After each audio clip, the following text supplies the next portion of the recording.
नमस्कार, आप देख रहे हैं न्यूज 28 भारत। मुजफ्फरनगर में आज राष्ट्रीय सफाई आयोग की सदस्य डॉक्टर सुषमा गौड़ियाल जी पहुंची। यहां पर विकास भवन में उन्होंने अधिकारियों की एक बैठक ली। उन्होंने अधिकारियों से वाल्मीकि समाज पर हो रहे अत्याचार और उनकी जॉब में हो रही परेशानियों के बारे में जानकारी हासिल की।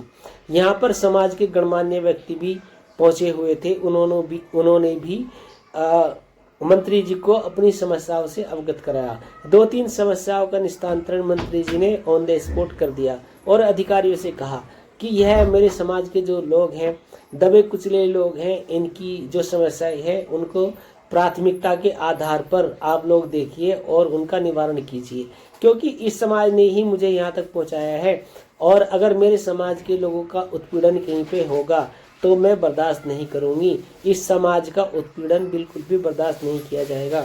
इसलिए आप मेरे समाज की जो भी समस्याएं हैं उनका निस्तारण कीजिए। देखिए पूरी रिपोर्ट सिर्फ न्यूज 28 भारत पर। यहाँ पर समाज के कुछ लोग भी मौजूद रहे, जिसमें रविंदर बेनीवाल, मनुप्रिय मजदूर, सुधीर, आरुषि सुधा, सचिन चड्ढा, प्रमोद कैसला, अजय खोकनी, दीपक गंभीर, सागर वाल्मीकि, विजेंद्र वाल्मीकि, धर्मेंद्र बिरला, सन्नी सिलेलान और तमाम अधिकारीगण यहाँ पर मौजूद रहे।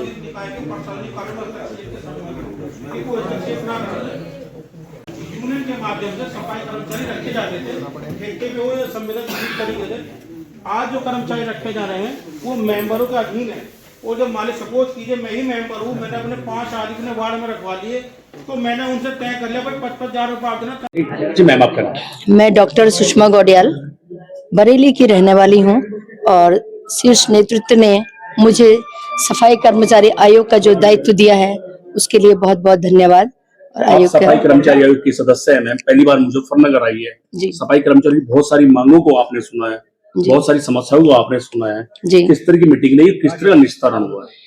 मैं यहाँ पर आई, कल मैं मेरठ में रही, मेरठ में मैं सफाई कर्मचारियों से मिली और आज यहाँ पर आई मुजफ्फरनगर में। सफाई कर्मचारियों की समस्याओं को मैंने सुना है। यहाँ समस्त अधिकारी वर्ग को मैंने बुलाया था और उनकी बहुत सारी समस्याओं का निवारण 2 तो मैंने आज ही कर दिए हैं यहाँ पर बैठे बैठे अभी, और बाकी और जितनी भी समस्याएं हैं उनका निवारण करने का मैं पूरा अपना प्रयास करूंगी। किस तरह की समस्याएं ज्यादा है, सफाई कर्मचारियों की या वाल्मीकि समाज की या दलित समाज की आपके सामने आई?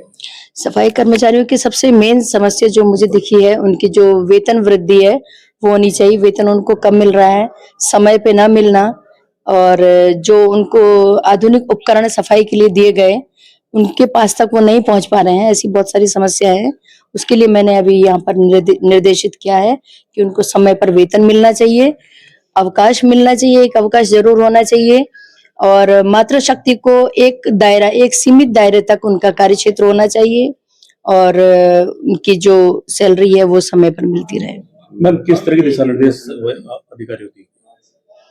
यही दिशा निर्देश दिए हैं कि उनको महीने में कम से कम कर्मचारियों के साथ एक बैठक जरूर होनी चाहिए, ताकि वो जो सरकार ने उनको लाभ देने के लिए जो योजनाएं बनाई हैं वो योजनाएं उनके पास तक पहुंचे, क्योंकि जो वाल्मीकि समाज है या सफाई कर्मचारी है अशिक्षित है।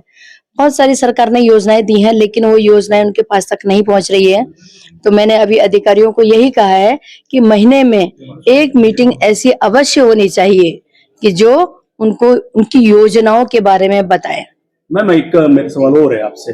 आपने कहा है कि अधिकतर जो समाज का पढ़ा लिखा युवा है, युवती है, वो झाड़ू लगाते हैं सफाई कर्मी के तौर पर, उन्हें भी पद मिलना चाहिए उनके। हाँ, मैंने अभी ये वाली बात मैंने रखी थी कि एक झाड़ू लगा रहा है वह, लेकिन शिक्षित है, तो उसके लिए अगर कोई ऐसा प्रावधान है कि उसका प्रमोशन हो जाए तो बहुत अच्छा रहेगा।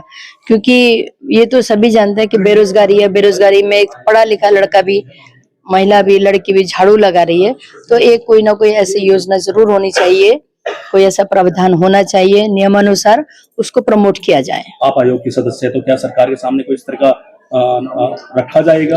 बिल्कुल रखा जाएगा। मैं अभी मैंने 6 तारीख से 10 तारीख तक का समय योगी जी से मिलने का लिया है और वहां तक मैं ये समस्याएं जरूर पहुंचाऊंगी कि इनकी समस्याओं का निराकरण किया जाए।